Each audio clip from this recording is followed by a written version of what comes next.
when I received the information about the title, I wasn't sure if I'd be able to talk about it. But almost same time, I received this book from Farah.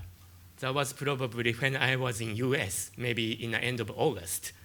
Then I started to read it, and I've been with this book for 2 months.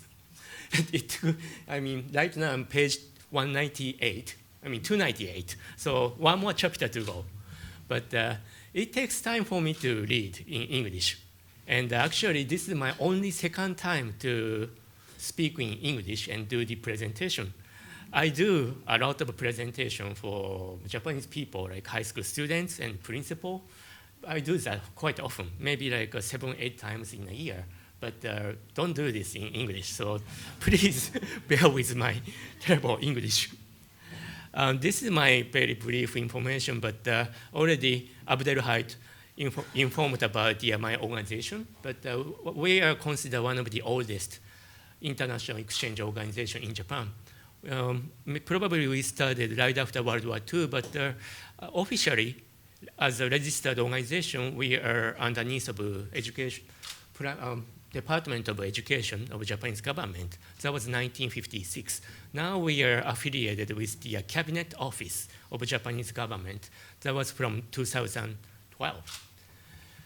And something I really respect Farah is I was vice president of Federation EIL when Farah was president. And we worked together for 3 years. And I started to call her as my bigger sister. Then, as the time goes by, I found out Abdelhai was the first high school exchange student from Morocco to US, which is something similar to my background. I was also a high school exchange student, 1 year, academic year in state of Kansas, from Japan to US for 1 year. So I see Abdelhai as also big brother to me. So that is something I always respect. And also this year, celebrating 30th year anniversary for CCCL, starting from 1995, I started to work for EIL, 1995. And it's very good coincidence. And that made me feel like I really have to fly to join this event. It was so special for me. Okay, about the topic, you think maybe it's very strange that I'm going to admire that women should be more, taking over the leadership in the government sector especially. And my office, for a long time, I'm only one male among my staff members. My right-hand person, Kaoru, I know her since she was 16 years old. And she became my staff member when she was 31 or 32. Now she's my right-hand person.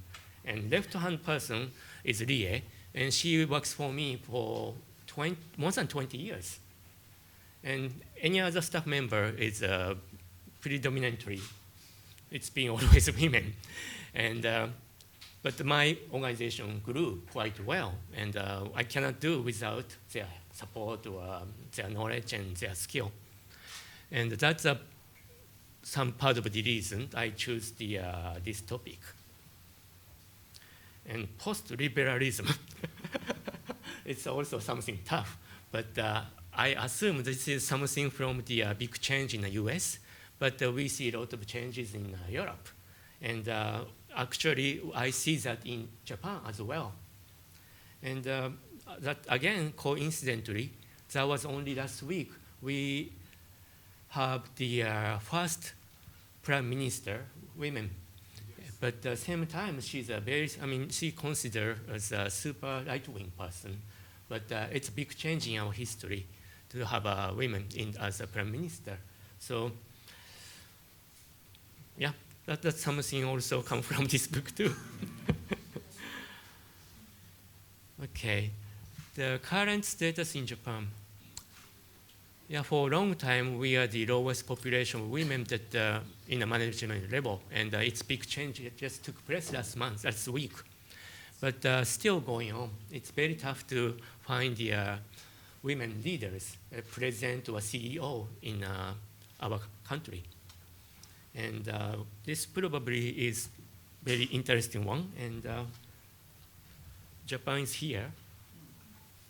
It's one of the lowest percentage of the women as a CEO or president. And same thing for the government.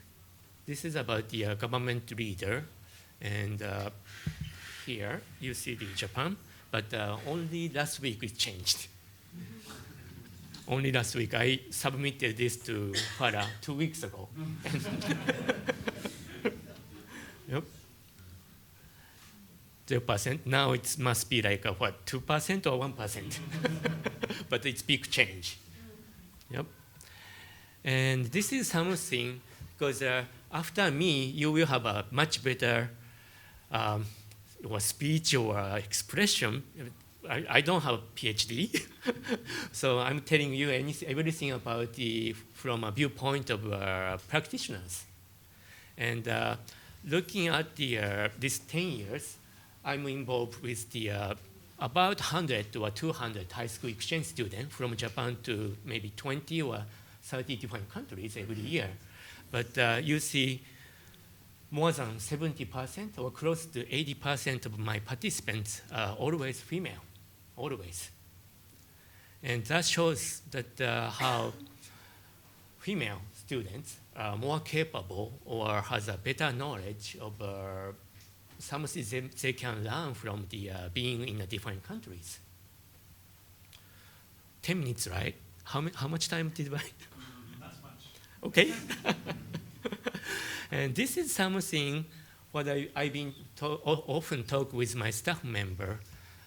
Study abroad, maybe like 10 months in a different country, then what you can earn is the self-efficacy, intellectual competence. That's something Farah also mentioned from this book. And the language and the communication skill. This is something you can get. And it seems like the female students get better from this kind of experience. And hopefully they become good leader. And this is something also from Western studies. And you can see that this blue part is something that students receive the confidence. Longer term, you can get better self-explanation, or I mean, maybe short term probably week, and mid-length probably months, and long term probably year. But year, I mean, more time you spend in a different country, you'll be able to express yourself, or you have a more ability to accept different cultures. And this is something also come from my office. We've been talking about what is the difficulty. After maybe 10 months experience in different country, you'll be able to grow. But once you come back to mother country, you have to face with the structural difference. But that again will give you chance to grow again in the mother country. Like a new prime minister of Japan, while she's considered as a very conservative and very right-wing, she actually has the background studying in US. And that's actually same with the prime minister of New Zealand. She has experience working in the US government. So those kind of things probably will help to reduce those barriers in some way. Like Morocco, this is something very similar between Japan and Morocco.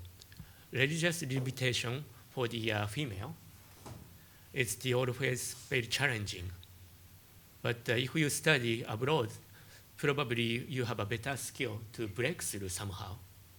And also, it has a lot to do with the heritage and custom.